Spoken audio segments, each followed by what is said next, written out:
Hello, suckers!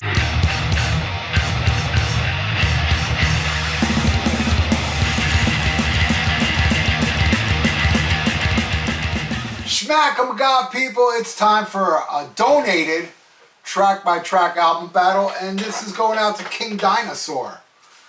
Great dude, man. Subscriber, leaves comments, contributes to the channel, and just donated for me to do a track-by-track. And before I get into the track-by-track, the news is canceled this week. Number one, I haven't really had time to do it. Number two, it's been a very slow news week is what I've seen, so hopefully next week there'll be some more news that I can bring you back, the only news that matters. But he wants me to put Exciter, my favorite Exciter album, Violence and Force, versus Love You to Pieces from Lizzy Borden, which I have on CD, but I can't find it.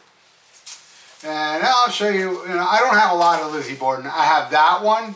I have, what's this one called? Menace to Society and Visualize. That's the only Lizzy Borden. But I love Lizzy Borden. I met him once. And I saw him once. It was an awesome show. And let's do this. Alright, here we go. We're going to put Oblivion. By the way, I took notes, even though I didn't need to take notes, but you know, I already know the outcome.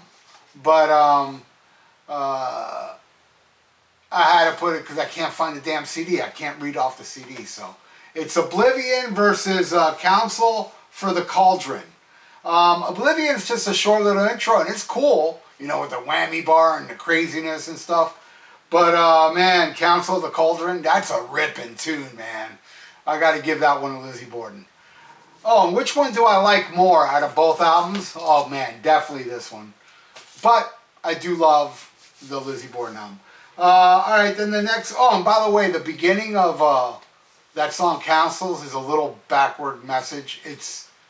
You play it backwards and it says, "Hello, suckers." All right. See, you get a little tidbit information even in the track by tracks. I just got two ideas. Did you hear that? Bing, bing. All right, so next is the title track. A fucking rip-roaring, throat-ripping classic, Violence and Force, versus Psychopath. Psychopath is awesome, man. It's such an awesome, catchy tune, man. I really dig it, man. And it kind of hurts. I'll admit it. Kind of hurts, but I'm going with Violence and Force. Alright, next track is, what is it? Scream in the Night, Relentless. You know, such a killer song. And Dan Beeler, the drummer, is the singer, screaming his ass off on that song. It's fucking awesome. And that one's going against Save Me. Every time I hear that song, the beginning of it reminds me of All the Way from Triumph. Listen to both of them back to back. It's the same damn intro. But I love it. I love this song, but you know, I'm gonna have to go with Screams in the Night on that one. So another one for Exciter. Alright, then we got Pounding Metal. Man, this one really hurts because Red Rum is such a classic Lizzy Borden song that I absolutely love, and this one hurts even more than the last two because I am going with Pounding Metal. Pounding Metal is like such an anthemic, badass fucking song, and it's undeniable. I think it's a better song.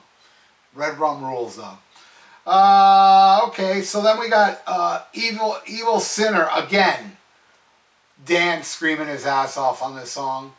And this band is just non-stop pounding metal, you know? And that one's going against the title track. You know, it's a ballad, but it's, you know, not your typical ballad because it really does kick ass. And it's one of my favorites on here. And you know what? I'm going to give it to that one. Another one for Lizzy Borden. Now that's the end of side one. So I'm going to pick a random album behind me and talk about it for a couple seconds and then get into side 2. Oh, my favorite Journey album, Infinity, with my favorite Journey song, Winds of March. Wheels in the Sky, Anytime, Greg Raleigh rules. This is my favorite lineup. Yes, the 3 prior, the proggy, I like it, the jazzy proggy stuff, but no. My favorite is when Steve Perry came in and when he shared vocal duties now and then with Greg Raleigh. The 3 albums, the 2 albums that precede this and this one is my favorite Journey. And fuck Jonathan Cain, even though I like Escape and Frontiers. Alright, now we're on side 2, and it's Destructor. You know, this one is one of my favorites. It kicks ass. It's just relentless. And that one's going against American Metal. Wow, man. That one too, man. Classic as all fuck. I'm giving it to American Metal on this one. Another one for Lizzy Borden. Alright, so then we got, and I like this, how it's going back and forth.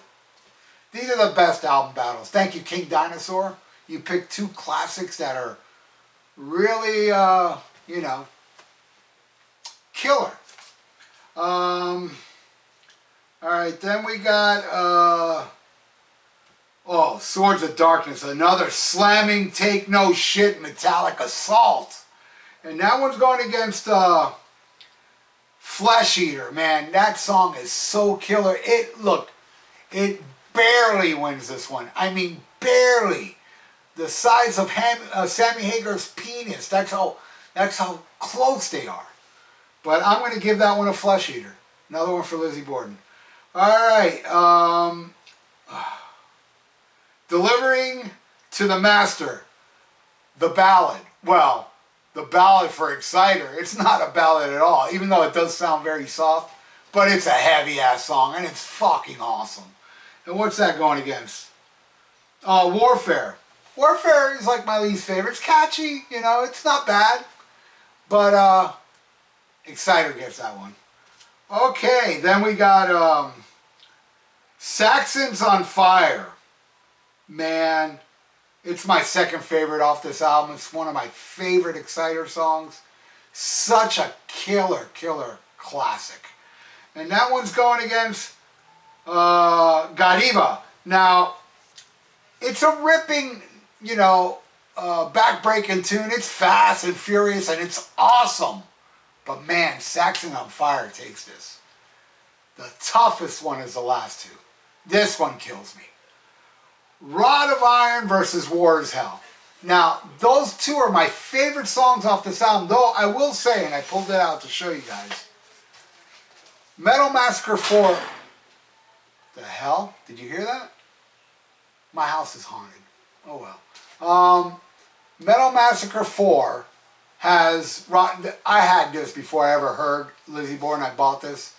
It has Rod of Iron, a different version, like, you know, it's still the same, but it's a different recording. I prefer this version, but the version on Love You to Pieces, has better production and it's still kick-ass. Now, I could say, well, if War of Hell would have went against this, then Rod of Iron would win, but no. Rod of Iron, any way you slice it, the 2 songs, the 2 versions are still kick-ass. I just like that one. The size of Sammy Hagar's penis is bigger. And how do I know that Sammy Hagar has a small penis? I mean, it's obvious. Listen to his music. I'm giving it to Rod of Iron. So in the end, it's a tie. These 2, it's a tie. Thank you so much, King Dinösaur. And hopefully next week I'll have the only news that matters. And again, thank you for the donation, King Dinösaur. And if you'd like to donate, I got a PayPal in the description below. And please subscribe to my channel if you have not. Right on, everybody. Stay frosty. It's kind of cold in Florida today. Listen to Black Sabbath and SHMACKEMAGOB.